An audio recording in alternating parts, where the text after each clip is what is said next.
A eleição de 2018 vai ficar marcada na história do país pela polarização entre duas correntes divididas pelo ódio. As redes sociais se transformaram em um centro de debates com brigas, discussões, agressões e até mortes, onde amizades são desfeitas. O que está acontecendo com o Brasil? Para analisar a situação do país, converso com Miriam Debier Rosa, professora livre-docente do Instituto de Psicologia da Universidade de São Paulo. Está no ar o Observatório do Terceiro Setor, o olhar da cidadania.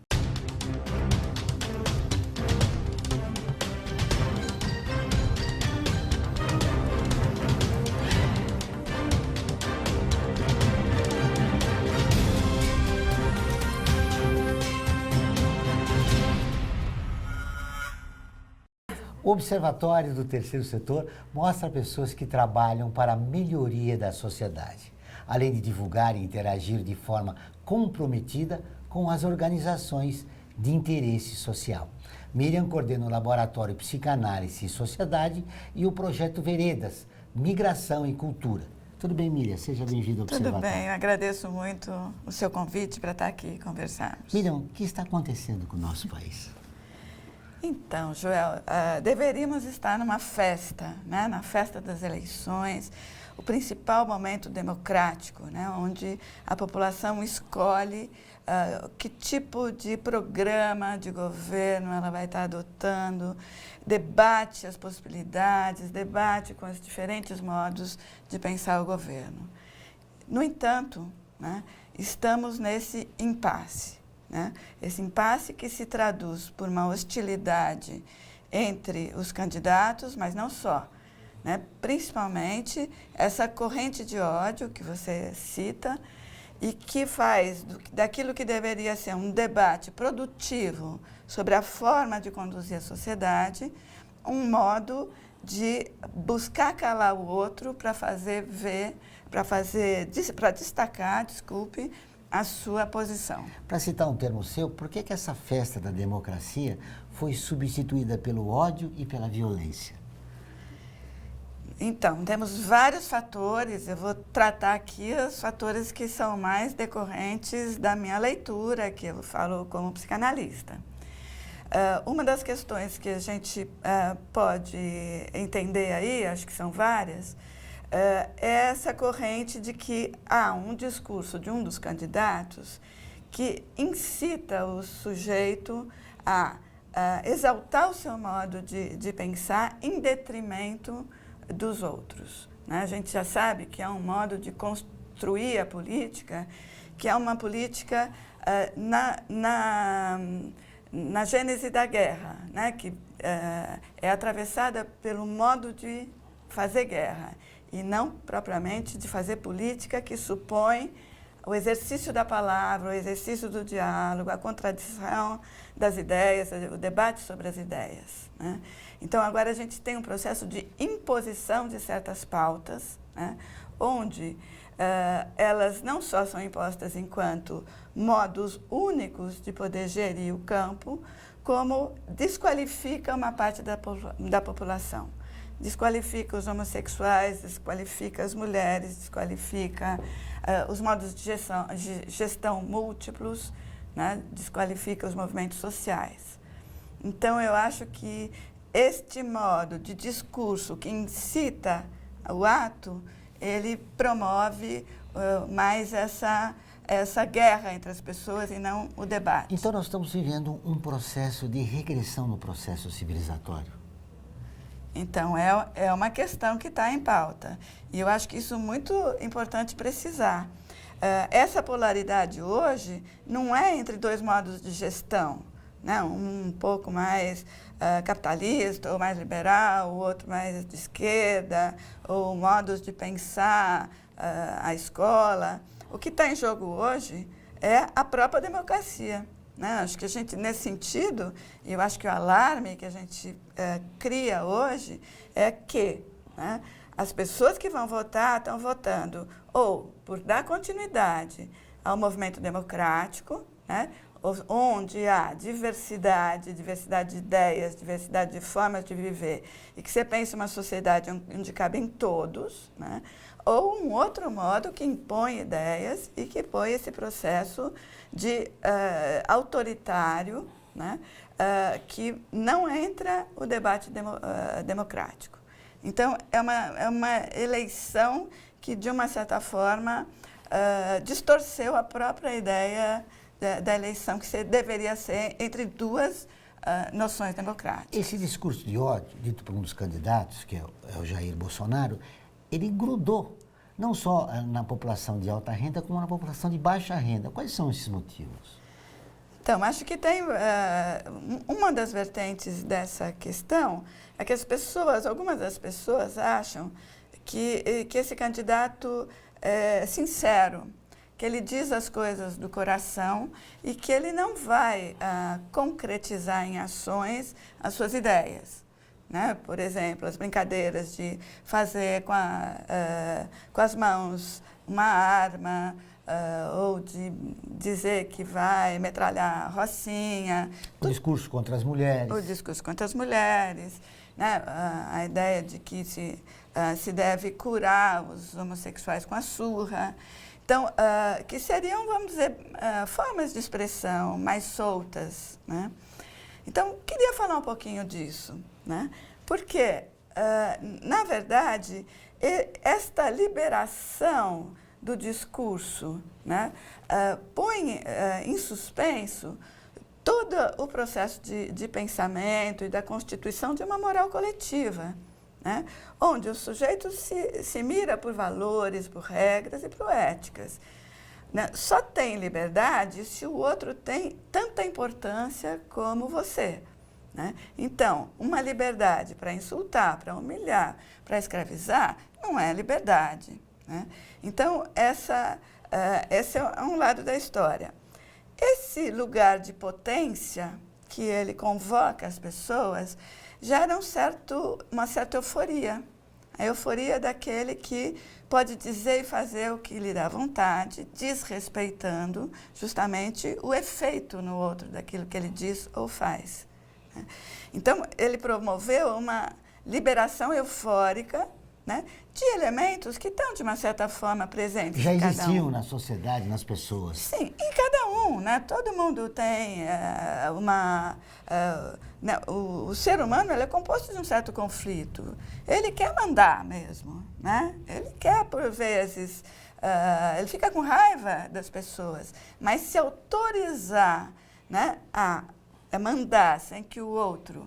Né, exercer um autoritarismo, não estou falando de autoridade, estou falando de autoritarismo, submetendo os outros à sua regra, né, ou dar vazão ao seu ódio, humilhando ou dizendo aquilo que vai na cabeça, isso é outra coisa. Todas terças e quintas-feiras, ao vivo, às 14 horas, tem programa de rádio Observatório do Terceiro Setor, onde recebemos especialistas que, junto com os ouvintes, debatem os principais temas da atualidade e do terceiro setor.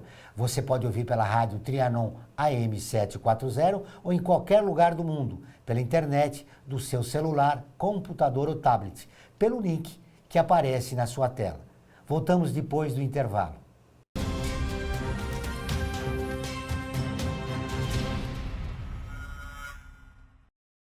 A FIA é muito mais que uma escola de negócios. É graduação, pós-graduação, MBA, mestrado e consultoria para empresas. Isso faz diferença. Conheça a FIA.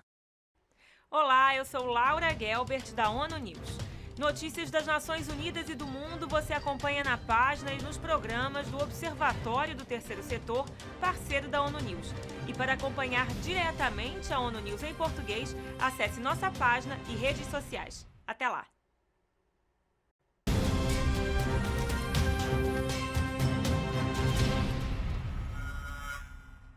Voltamos com o Observatório do Terceiro Setor. E agora vamos para o quadro Você Conhece?, onde mostramos histórias de personagens que fizeram a diferença.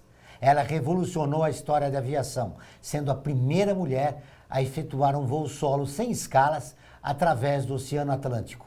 Amélia Earhart. Você conhece? Amélia Mary Hart nasceu em 24 de julho de 1897, no Kansas. Amélia passava os dias explorando a vizinhança, procurando por coisas interessantes e excitantes.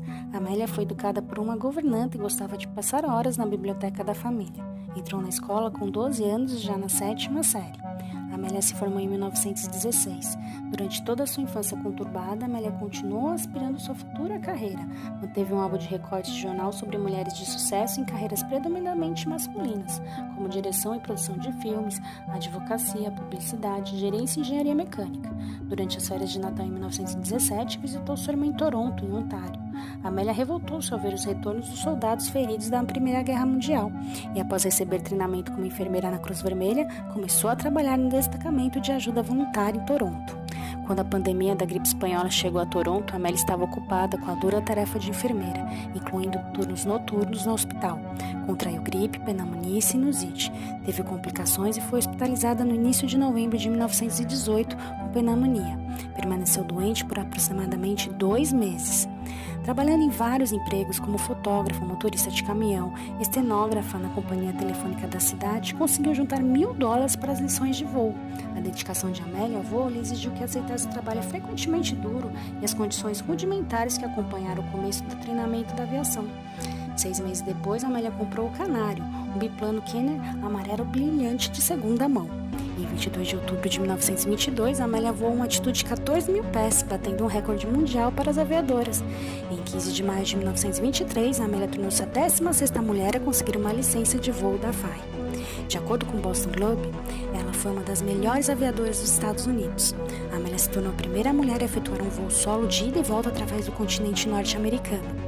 Amélia também envolveu-se com as The 99s, uma organização de mulheres piloto que dava apoio moral e suportavam as causas das mulheres na aviação. Como a primeira mulher a efetuar um voo solo sem escalas através do Atlântico, Amélia recebeu a Distinguished Cross do Congresso dos Estados Unidos, a Cruz de Cavaleiro da Legião de Honra do governo francês e a Medalha de Ouro da National Geographic Association, das mãos do presidente Herbert Hoover. Em 2 de julho de 1937, Amélia e seu amigo Nona decolaram para a ilha de Howland. Através de uma série de mal-entendidos e erros, a aproximação à ilha usando a navegação por rádio não foi bem sucedida. Amélia e Nona não conseguiram mais se comunicar. Logo após o sumiço, equipes de buscas foram montadas para sua localização sem sucesso. Foram gastos em sua busca mais de $4 milhões. Amélia foi declarada morta em 5 de janeiro de 1939. Seu avião e corpo nunca foram localizados, mas seu legado vive até hoje. Que história incrível. Essa foi uma pioneira, uma feminista pioneira. Pioneira. Ela atravessou formas habituais da mulher habitar o campo social, né? E chama atenção a diversidade de funções que ela é capaz de exercer, né? Ela foi aviadora, mas também enfermeira, que era mais esperado para o seu universo cultural daquele momento. Mas mostra o quanto uma pessoa tem inúmeras habilidades e que todo esse potencial pode ser usado para a sociedade, né? Então, eu acho que isso fala da mulher que ocupou um lugar né, sem relevância no campo social, no campo da política, no campo da produção científica. E nós estamos há um bom tempo superando essa questão, né? Onde se relega a metade da população, né, um papel de comando, né? Então, as lutas pela mulher são fundamentais. E elas mostram, inclusive, como outras populações que não tiveram direito à escola de qualidade, a condições de saúde, poderiam trazer contribuições muito boas para o nosso país. A pergunta é, por que novas Amélias não surgiram na história? Novas Amélias surgiram, mas podemos fazer com que outras pessoas, outras mulheres, mostrem os seus dotes, né, e as suas habilidades. Acho que precisam de oportunidades, né? Eu acho que o Brasil é responsável por dar oportunidade para essas pessoas, né, para essas pessoas de mostrarem quanto são dedicadas, quanto são inteligentes, quanto são ativas, quanto podem ocupar lugar de comando, né? O lugar de comando não é prioritário do homem, né? O lugar do comando é poder construir uma gestão coletiva, é poder conversar com muitos, é ter uma gestão participativa. Eu acho que a mulher tem, vamos dizer, qualidades desenvolvidas por séculos, né, nesse aspecto. Nessas eleições para presidente da República, as mulheres estão adquirindo um protagonismo, né, porque elas criaram um movimento nas redes sociais. Sim, né? Muito interessante, porque não foi uma ativista, né? O movimento Ele Não. Né? É um movimento coletivo. Um movimento coletivo. Foi de uma moça que, a partir da sua indignação sobre a posição de um dos candidatos em relação à mulher, expressou para suas amigas, né? Montou hashtag, expressou para suas amigas que difundiram e se tornou um movimento expressivo de presença, não só das mulheres, né, mas dos homens que apoiam esse movimento de dignidade das mulheres para fazer frente a esse tipo de concepção de governo. É interessante porque é uma reação contra o medo, contra a intolerância, contra o preconceito e contra a violência, né? Exatamente. Né? A violência não faz parte, não deveria fazer parte da política. Né? Quando a violência entra, ela entra para calar, né, a voz das pessoas. Quando a política é justamente poder ouvir para debater o andamento das pautas da gestão. Segundo o Instituto de Pesquisas, o IBOP, foi por esse movimento das mulheres que nós tivemos o segundo turno aqui. Uma das razões foi essa. Nossa, eu não tinha essa clareza, que legal. E também é uma resposta para o outro lado, né? Que está pregando a violência, que está pregando as agressões, a dissidência. Então, é um movimento. E um exemplo, né, para o resto dos eleitores que possam tomar uma posição sem temer. Então, isso é um ponto interessante, né? Porque a partir de uma pauta, né, o sujeito se responsabiliza pela política. E eu acho que tem uma questão aí que uma parcela das pessoas está se desresponsabilizando. É culpa do PT, né? Ou não tenho candidato, então eu vou votar ou nulo ou nesse outro candidato porque a responsabilidade é dos outros. Isso é muito sério. Não, a responsabilidade é de quem votou. Né? Então, acho que eleição é justamente quando cada um faz valer a sua responsabilidade. Esse aspecto se acentuou nessas eleições, mas acontece no Brasil, nesse processo de despolitização, não? Sim. Eu acho que o Brasil, por vezes, abre mão e, às vezes, também, o processo democrático se enfraqueceu, porque exercer a sua cidadania não é só votar, é votar e ficar acompanhando, né, os candidatos e ficar organizando movimentos desse tipo quando o poder público não responde. Isso que é democracia, isso que é uma sociedade viva, pulsante, né, onde todos têm lugar de fala. E é fundamental esclarecer o cidadão que o voto não se encerra na eleição, né, mas participando do processo do governo que ele elegeu, dando sugestões, criticando. Sim, eu acho que isso é essencial. E por isso é essencial agora, nesse momento, que é um momento crucial, onde o destino do país, o futuro do país está sendo resolvido. Né? Se falar, mas só 4 anos, não se sabe. Né? E 4 anos é um tempo significativo, tanto para construir propostas interessantes, como para destruir propostas em andamento ou não dar andamento a diversas... A pergunta é, será que parte da população tem consciência disso? Vamos saber, eu quero ver tua resposta depois do nosso intervalo. Tá. Agora eu vou falar para você, telespectador, você saiba como adquirir computadores, notebooks, servidores e CPUs para você, sua empresa ou ONG, por um preço justo, assistência técnica, garantia de 1 ano e ainda contribuir com o meio ambiente. Acesse observatoriotercetor.org.br, clique no banner Remake. Nós vamos para um pequeno intervalo e voltamos dentro de instantes.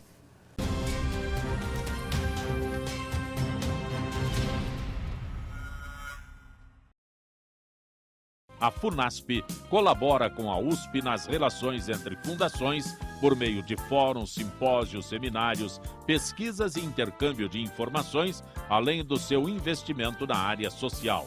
Para melhores informações, entre no nosso site www.funasp.org.br. FUNASP, um marco entre o universo acadêmico e a sociedade.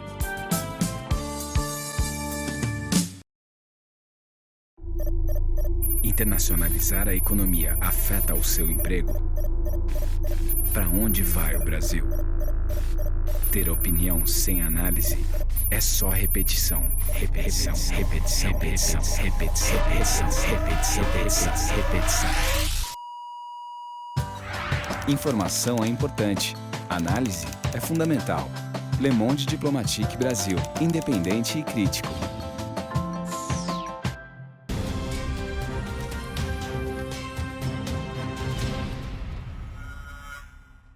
Estamos de volta com o programa Observatório do Terceiro Setor, o Olhar da Cidadania. Não esqueça, todas as quartas-feiras, às 17 horas, tem o programa Olhar da Cidadania, na Rádio USP, com temas da atualidade e dos direitos humanos. Anote, todas as quartas-feiras, às 17 horas, na Rádio USP, em São Paulo, 93,7, em Ribeirão Preto, 107,9 FM.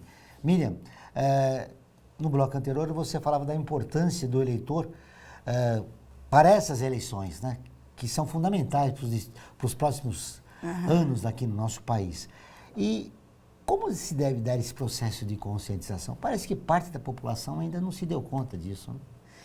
Então, né, eu acho que tem um elemento que está nessa eleição, que se instalou nessa eleição como um critério para votar, que é o anti-PT, né?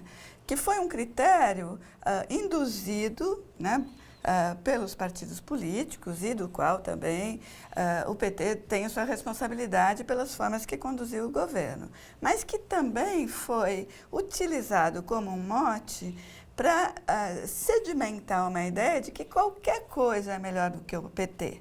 Né? E é isso que a gente precisa de pensar, porque o ódio ao PT, no caso, ele promove quase que uma paixão, né, que elimina a possibilidade de pensar em qual outra ação você tá implicado. Né? Então, você, tá bom, tá dando um castigo para algo que você não gostou, mas, né, a que preço? Inclusive para você e para as outras gerações.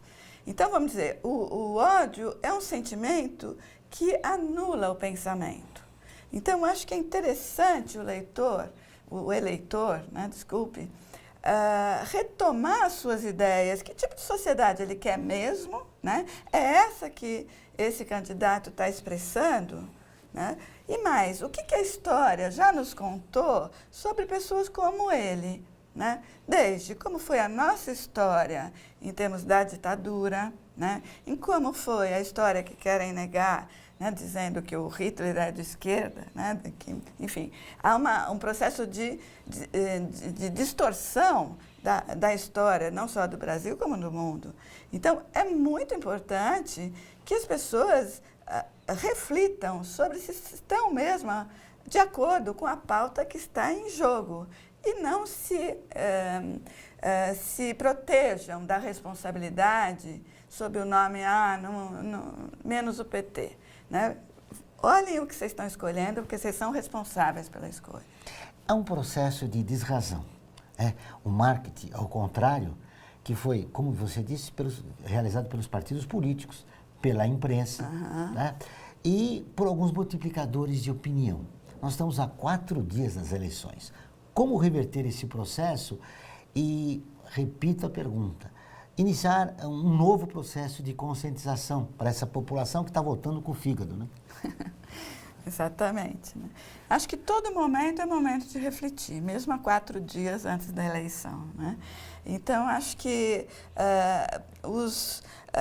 as pesquisas, né, são importantes, mas elas também têm em si um indefinido. Né? Então, é importante que, independente da pesquisa ou da possibilidade de ganhar, que cada um, né, tome uma posição própria e não entre na massa, né? A própria definição de massa é um certo insulto para cada um, né? Porque a massa não pensa, a massa vai pelo fígado, né?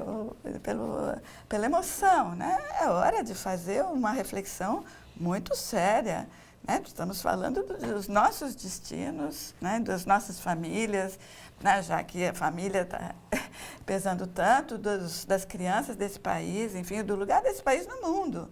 As notícias internacionais são preocupantes em relação a como o Brasil é e será visto a partir, né, de um governo ditatorial, enfim, com faces aí muito autoritárias. Durante o programa você falou da gente usar a razão para definir escolha entre os dois candidatos.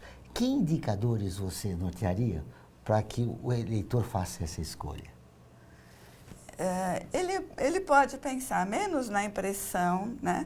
Mas mais assim, quais realmente os processos da sua vida que estão em jogo e com os quais ele está insatisfeito. Esse é um ponto. Atribuir, vamos dizer, toda a responsabilidade da insatisfação a um único fator é reduzir a complexidade, né? Muitos fatores são determinantes de uma melhor posição social. Eu vejo muitas pessoas, inclusive, com ótimas posições sociais, ótimos salários e com uma insatisfação profunda com o PT ou com a esquerda. Quer dizer, o que realmente que está gerando essa insatisfação e será que é com o PT ou, enfim, como que você pode repensar a sua vida e pensar também, não só na sua, mas o que é viver num país onde a maioria vive em condições de muita precariedade, onde a distribuição de renda é tão absurdamente, no mundo, precária. Então, quer dizer, que se você quer e olha outros países como exemplo de países bons, você precisa de pensar no seu país e não em mudar para outro país, mas de fazer esse país um país bom para você e para todos. Porque se todos estiverem bem, não vai ter violência, né? Vai ter, enfim, né? Você vai viver num lugar melhor. Voltando ao que você falou, Miriam, no decorrer do programa, não se vota contra algo, contra um partido, mas se vota para a defesa da democracia, dos direitos humanos. Como mostrar isso à população brasileira, aos 14 milhões de desempregados, que somando aos outros que estão na informalidade, chegam a quase 23 milhões de pessoas sem um trabalho formal? Como sensibilizá-las neste momento? Acho que é uma tarefa difícil, mas eu diria que é lembrando dos próprios projetos e dos próprios sonhos pessoais e sonhos de país, sonhos para si e sonhos para os outros. E nesse sentido, acho que pensar na sua escolha e na sua responsabilidade. Pensar menos em quem vai ganhar ou quem vai perder, mas o que você quer. Né? Isso que a gente, como psicanalista, fala que chama do seu desejo. Né? O que você quer para si, mas para os outros também. Acho que é uma ideia de... E olhar para a história também, né? Acho que se situar numa história. Acho que aí ele pode se posicionar melhor e poder pensar e construir junto um país digno, democrata, preservando principalmente, como você disse, Joel, os direitos humanos para todos. Para fechar nossa entrevista, agora não o eleitor, mas você. Que sonho você tem nesta eleição e de como ele poderia ser realizado? Eu acho que essa eleição pode ser uma oportunidade da gente construir uma frente democrática sólida. Isso não significa que todos vamos pensar igual, né? A democracia supõe conflito de ideias, como eu falei no começo, né? Mas supõe, assim, um projeto de um país que saia desse atraso histórico que ainda mantém essa profunda desigualdade. Né? Então, o meu sonho de país é um país que saia fortalecido dessas eleições numa direção democrática e que a gente ponha na mesa os nossos problemas e nos envolvamos em na sua resolução. Obrigado pela entrevista, foi um prazer revê-lo. Obrigada. Espero que o seu sonho se realize. O programa do Observatório do Terceiro Setor desta semana fica por aqui. Mas para continuar nos acompanhando, acesse o nosso portal observatorioterceirsetor.org.br. Lembrando que o Observatório é acessado em 173 países e atinge mais de 2,5 milhões de pessoas todos os meses. Voltaremos na próxima semana com o Observatório do Terceiro Setor, o olhar da cidadania. Até o próximo programa.